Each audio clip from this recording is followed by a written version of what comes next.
Welcome back.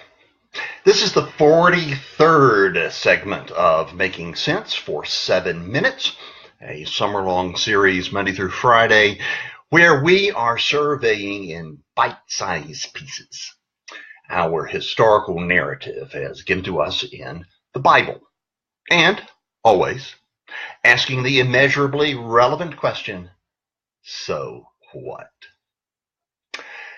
Jesus of Nazareth claimed to be Jesus Christ. Christ is not Jesus' last name, nor does he have the middle initial H. Christ means anointed one, or chosen one, or Messiah.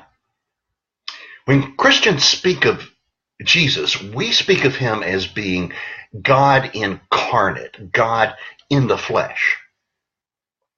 Jesus, through both his words and his actions, claimed to be the deity, to be God. And his followers bought into this claim, which is why they followed him. Now, from the beginning, there were people who have challenged this claim. No, most of these challengers will say he was certainly an extraordinary and exemplary human being, but a human being nonetheless, and nothing more. If they are correct, then what must we conclude about Jesus if we are to be honest with ourselves? Well, for me, the most immediate and obvious conclusion is that Jesus was a liar. He was a charlatan.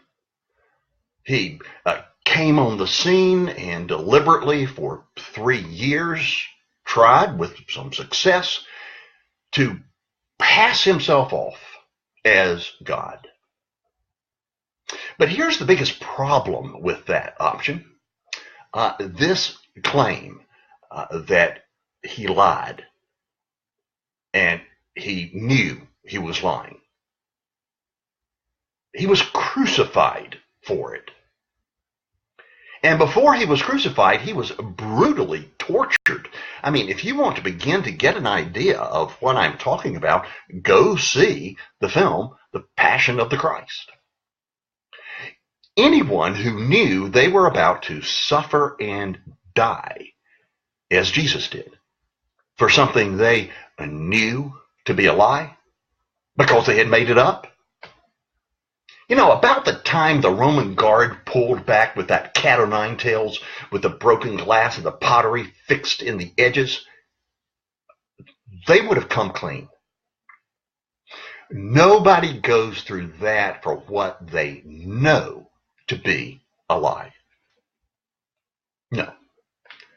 They'd have to be a lunatic, mentally deranged, highly delusional.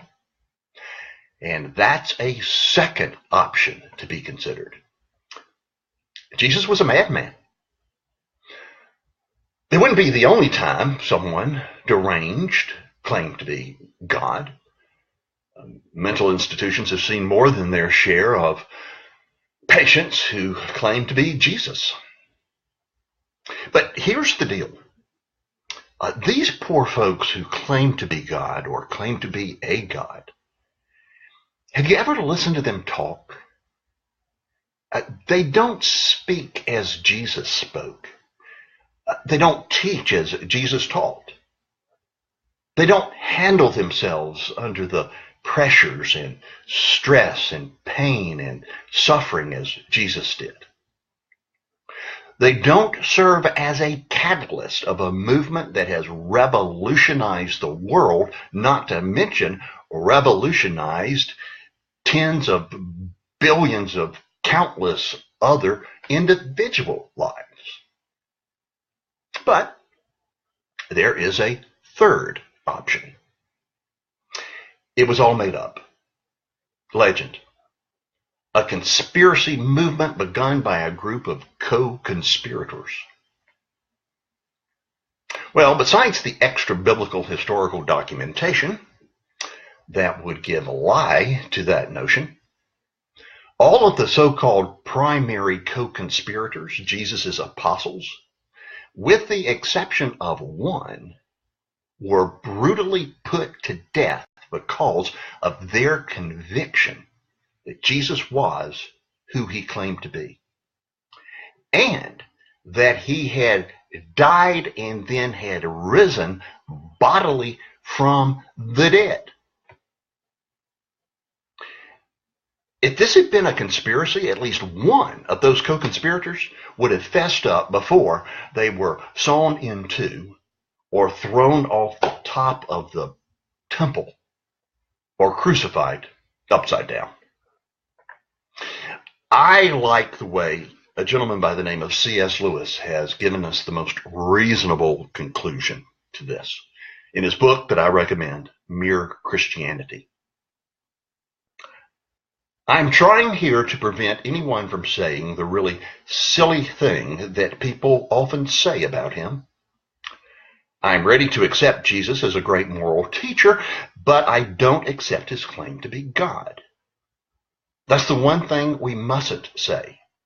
A man who was merely a man and said the sort of things Jesus said wouldn't be a great moral teacher.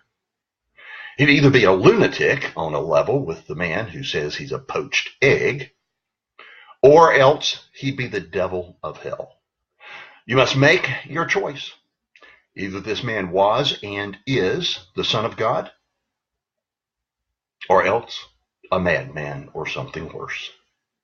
You can shut him up for a fool, you can spit at him and kill him as a demon, or you can fall at his feet and call him Lord and God. But don't let us come with any patronizing nonsense about his being a great human teacher. He hasn't left that open to us. He didn't intend to. Thanks, y'all.